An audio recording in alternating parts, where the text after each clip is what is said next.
Air hostess ಅಂದರೆ ನಾವೆಲ್ಲರೂ ತಲೆಗೆ ಟೋಪಿ, ಮುಖದ ಮೇಲೆ ಮೇಕಪ್ ಮತ್ತು ಸ್ಕರ್ಟ್ಗಳೊಂದಿಗೆ ಸುಂದರವಾಗಿ ಕಾಣ್ತಾರೆ ಎಂಬ ಭಾವನೆಯನ್ನು ಹೊಂದಿದ್ದೇವೆ. ಪ್ರತಿ ವಿಮಾನದಲ್ಲಿ 3ರಿಂದ 5 ಏರ್ ಹೋಸ್ಟೆಸ್ಗಳು ಇರ್ತಾರೆ.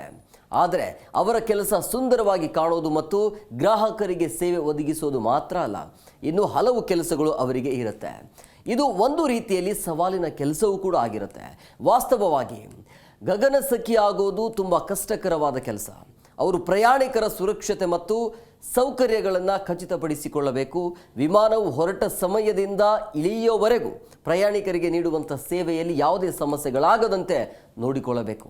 ಕೆಲವೊಮ್ಮೆ ಅವರು ಪ್ರಯಾಣಿಕರೊಂದಿಗೆ ವ್ಯವಹರಿಸಬೇಕಾಗತ್ತೆ.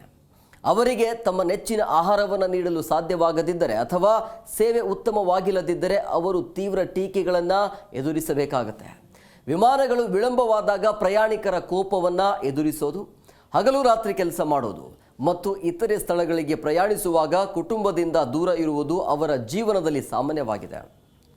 ಇವೆಲ್ಲವೂ ವಿಮಾನ ಸಿಬ್ಬಂದಿ ಪ್ರತಿದಿನ ಎದುರಿಸುವ ಕಷ್ಟಗಳು.